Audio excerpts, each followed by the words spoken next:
आज हम पढ़ेंगे श्री शिव महापुराण के रुद्र संहिता के सती खंड का 16वां और 17वां भाग। बाकी सारे भाग हमारे चैनल के प्लेलिस्ट में आप वहां जाकर सुन सकते हैं। तो शुरू करते हैं। प्रयाग में समस्त महात्मा मुनियों द्वारा किए गए यज्ञ में दक्ष का भगवान शिव को तिरस्कार पूर्वक शाप देना तथा नंदी द्वारा ब्राह्मण कुल को शाप प्रदान, भगवान शिव का नंदी को शांत करना। ब्रह्मा जी कहते हैं, नारद, पूर्व काल में समस्त महात्मा मुनि प्रयाग में एकत्र हुए थे। वहां सम्मिलित हुए उन सब महात्माओं का विधि विधान से एक बहुत बड़ा यज्ञ हुआ। उस यज्ञ में सनकादि सिद्ध गण, देवर्षि, प्रजापति, देवता तथा ब्रह्म का साक्षात्कार करने वाले ज्ञानी भी पधारे थे। मैं भी मूर्तिमान महातेजस्वी निगमों और आगमों से युक्त हो सपरिवार वहां गया था। अनेक प्रकार के उत्सवों के साथ वहां उनका विचित्र समाज जुटा था। नाना शास्त्रों के संबंध में ज्ञान चर्चा एवं वाद विवाद हो रहे थे। मुने उसी अवसर पर सती तथा पार्षदों के साथ त्रिलोक हितकारी सृष्टिकर्ता एवं सबके स्वामी भगवान रुद्र भी वहां आ पहुँचे। भगवान शिव को आया देख संपूर्ण देवताओं, सिद्धों तथा मुनियों ने और मैंने भी भक्ति भाव से उन्हें प्रणाम किया और उनकी स्तुति की। फिर शिव की आज्ञा पाकर सब लोग प्रसन्नता पूर्वक यथास्थान बैठ गए। भगवान का दर्शन पाकर सब लोग संतुष्ट थे और अपने सौभाग्य की सराहना करते थे। इसी बीच में प्रजापतियों के भी पति प्रभु दक्ष, जो बड़े तेजस्वी थे, अकस्मात घूमते हुए प्रसन्नता पूर्वक वहां आए। वे मुझे प्रणाम करके मेरी आज्ञा ले वहां बैठे। दक्ष उन दिनों समस्त ब्रह्मांड के अधिपति बनाए गए थे, अतएव सबके द्वारा सम्माननीय थे, परंतु अपने इस गौरवपूर्ण पद को लेकर उनके मन में बड़ा अहंकार था, क्योंकि वे तत्व ज्ञान से शून्य थे। उस समय समस्त देवर्षियों ने नतमस्तक हो स्तुति और प्रणाम के द्वारा दोनों हाथ जोड़कर उत्तम तेजस्वी दक्ष का आदर सत्कार किया। परंतु जो नाना प्रकार के लीला विहार करने वाले सबके स्वामी और उत्कृष्ट लीलाकारी स्वतंत्र परमेश्वर हैं, उन महेश्वर ने उस समय दक्ष को मस्तक नहीं झुकाया। वे अपने आसन पर ही बैठे रहे, खड़े होकर दक्ष का स्वागत नहीं किया। महादेव जी को वहां मस्तक झुकाते न देख मेरे पुत्र प्रजापति दक्ष मन ही मन अप्रसन्न हो गए। उन्हें रुद्र पर सहसा क्रोध हो आया। वे ज्ञान शून्य तथा महान अहंकारी होने के कारण महाप्रभु रुद्र को क्रूर दृष्टि से देखकर सबको सुनाते हुए उच्च स्वर से कहने लगे। दक्ष ने कहा, ये सब देवता, असुर, श्रेष्ठ ब्राह्मण तथा ऋषि मुझे विशेष रूप से मस्तक झुकाते हैं, परंतु वह जो प्रेतों और पिशाचों से घिरा हुआ महामनस्वी बनकर बैठा है, वह दुष्ट मनुष्य के समान क्यों मुझे प्रणाम नहीं करता? शमशान में निवास करने वाला यह निर्लज्ज जो मुझे इस समय प्रणाम नहीं करता, इसका क्या कारण है? इसके वेदोक्त कर्म लुप्त हो गए हैं। यह भूतों और पिशाचों से सेवित हो मत वाला बना फिरता है और शास्त्रीय विधि की अवहेलना करके नीति मार्ग को सदा अलंकित किया करता है। इसके साथ रहने वाले या इसका अनुसरण करने वाले लोग पाखंडी, दुष्ट, पापाचारी तथा ब्राह्मण को देखकर उद्दंडता पूर्वक उसकी निंदा करने वाले होते हैं। यह स्वयं ही स्त्री में आसक्त रहने वाला तथा रति कर्म में ही दक्ष है। अतः मैं इसे शाप देने को उद्यत हुआ हूँ। यह रुद्र चारों वर्णों से पृथक और कुरूप है। इसे यज्ञ से बहिष्कृत कर दिया जाए। यह श्मशान में निवास करने वाला तथा उत्तम कुल और जन्म से ही हीन है, इसलिए देवताओं के साथ यज्ञ में भाग न पाए।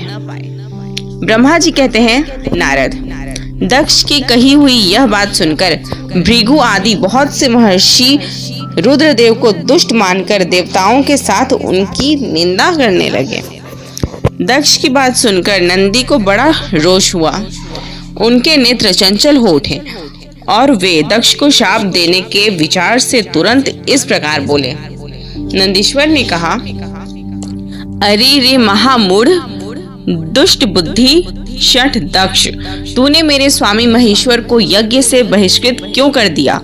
जिनके स्मरण मात्र से यज्ञ सफल और तीर्थ पवित्र हो जाते हैं, उन्हीं महादेव जी को तूने शाप कैसे दे दिया? दुर्बुद्धि दक्ष, तूने ब्राह्मण जाति की चपलता से प्रेरित हो इन रुद्रदेव को व्यर्थ ही शाप दे डाला है।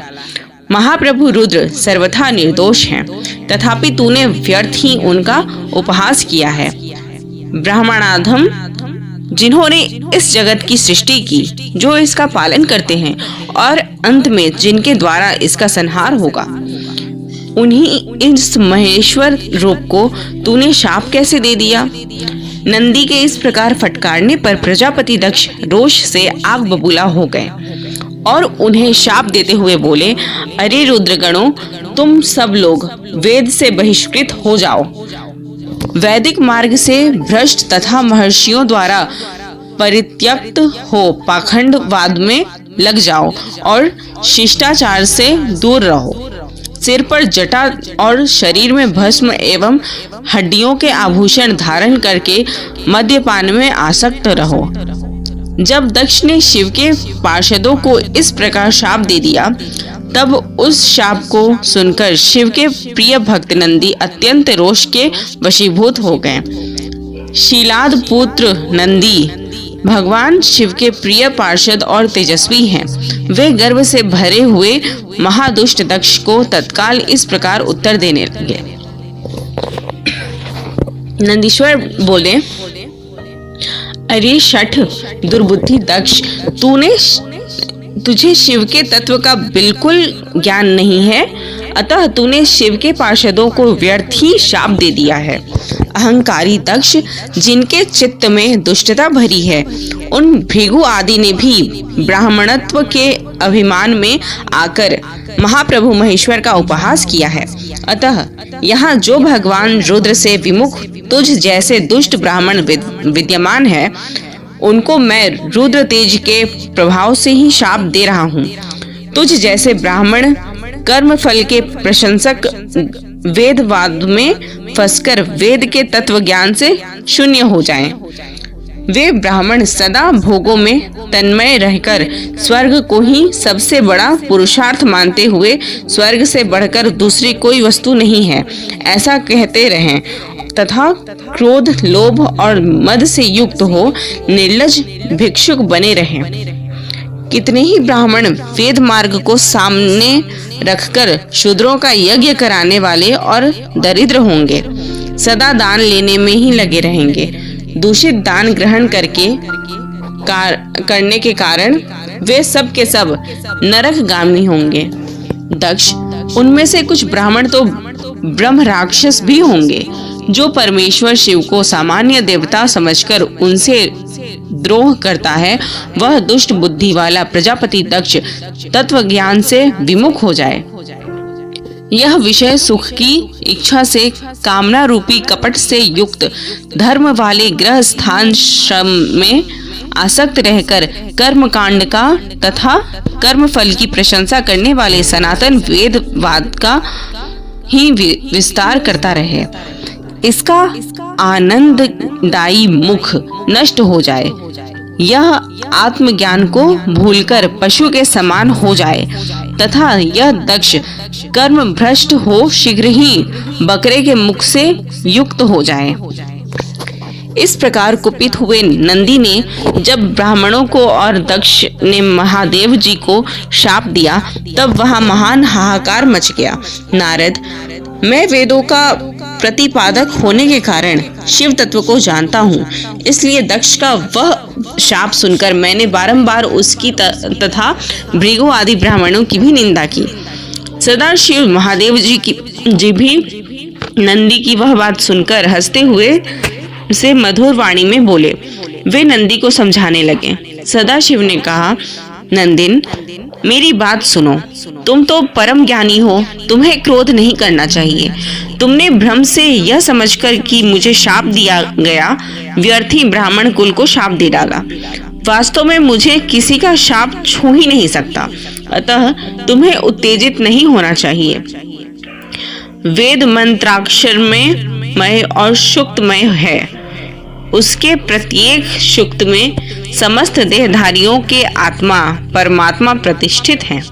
अतः उन मंत्रों के ज्ञाता नित्य आत्मव्यक्ता हैं। इसलिए तुम रोषवश उन्हें शाप न दो। किसी की बुद्धि कितनी ही दूषित क्यों न हो, वह कभी वेदों को शाप नहीं दे सकता। इस समय मुझे शाप नहीं मिला है, इस बात को तुम ठीक ठीक समझना चाहिए। महामते, तुम सनकादि सिद्धों को भी तत्व ज्ञान का उपदेश देने वाले हो, अतः शांत हो जाओ। मैं ही यज्ञ हूँ, मैं ही यज्ञ कर्म हूँ। यज्ञों के अंगभूत समस्त उपकरण भी मैं ही हूँ।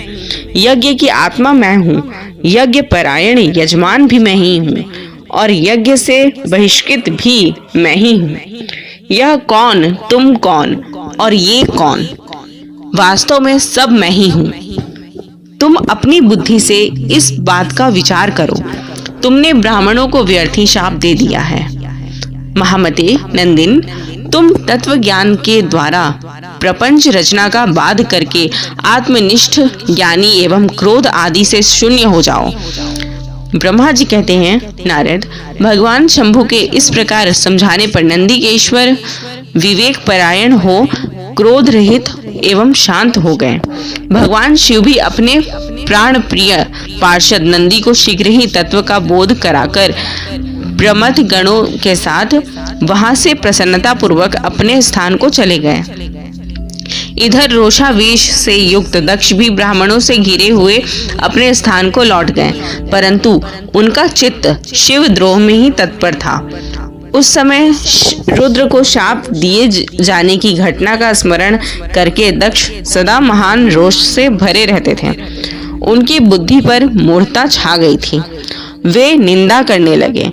तात नारद, इस प्रकार परमात्मा शंभु के साथ दुर्व्यवहार करके दक्ष ने अपनी जिस दुष्ट बुद्धि का परिचय दिया था वह मैंने तुम्हें बता दी।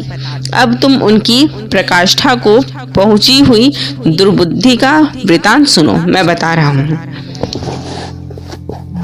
दक्ष के द्वारा महान यज्ञ का आयोजन उसमें ब्रह्मा, विष्णु, देवताओं और ऋषियों का आगमन, दक्ष द्वारा सबका सत्कार, यज्ञ का आरंभ, दधीचि द्वारा भगवान शिव को बुलाने का अनुरोध और दक्ष के विरोध करने पर शिव भक्तों का वहां से निकल जाना। ब्रह्मा जी कहते हैं, नारद, एक समय दक्ष ने एक बहुत बड़े यज्ञ का आरंभ किया।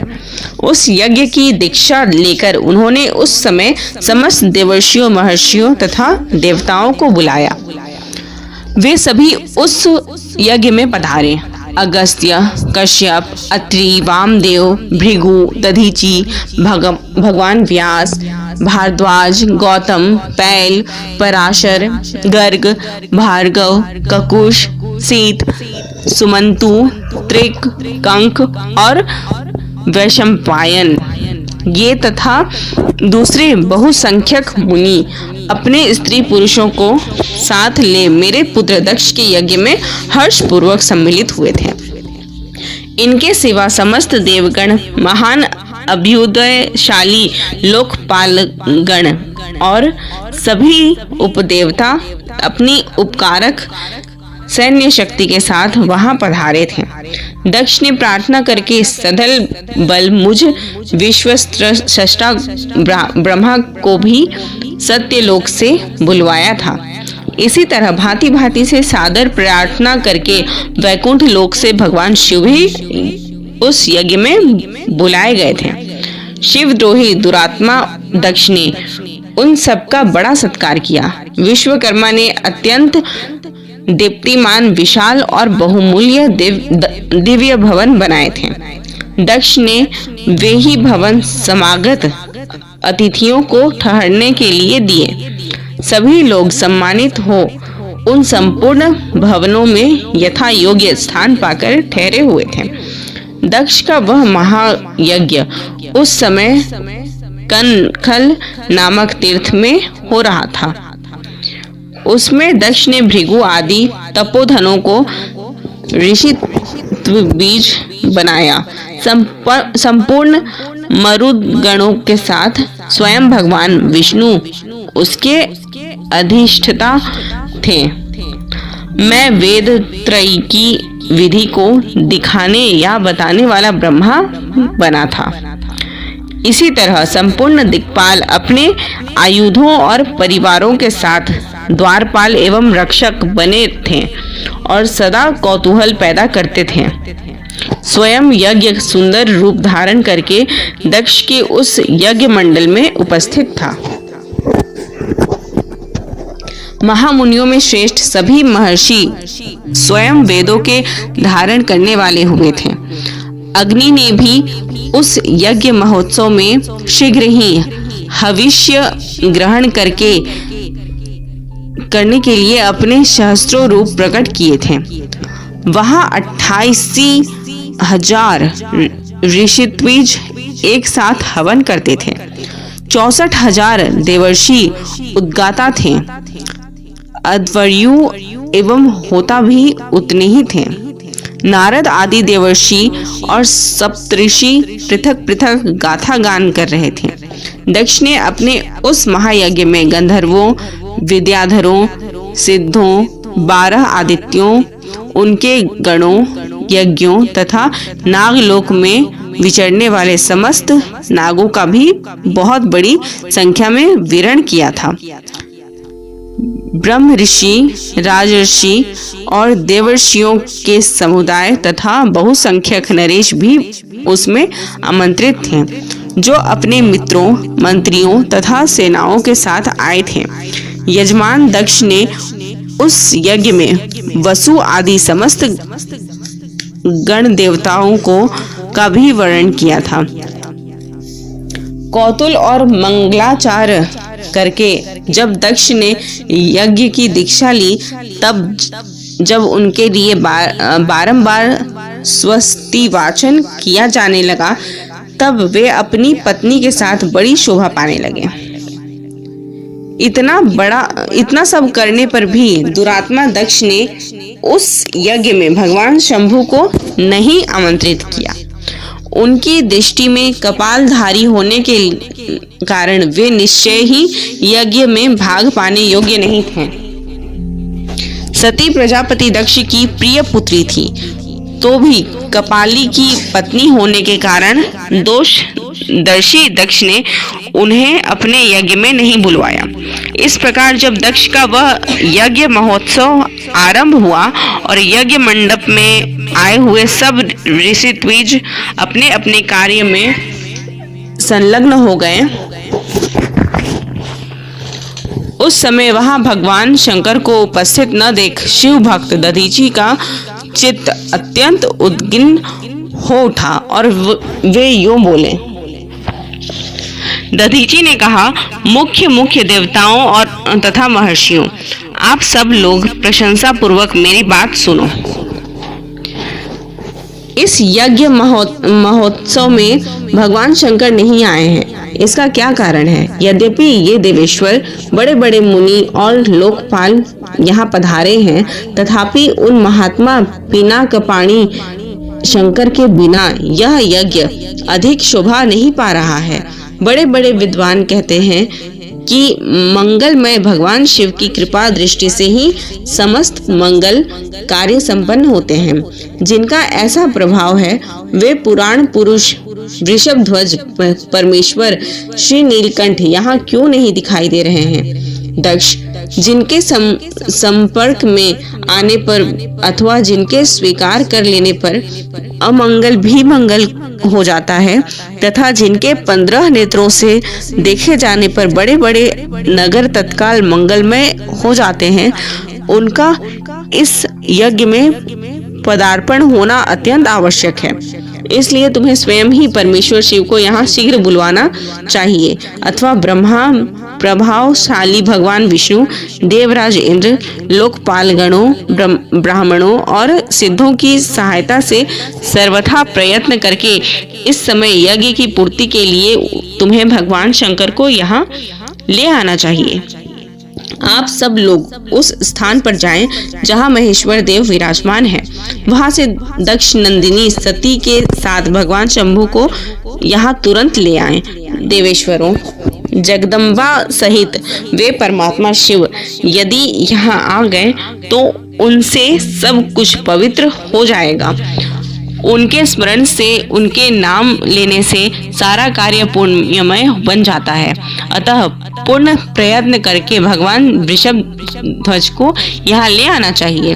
भगवान शंकर के यहाँ पदार्पण करते ही यह यज्ञ पवित्र हो जाएगा, अन्यथा यह पूरा नहीं हो सकेगा। यह मैं सत्य कहता हूँ।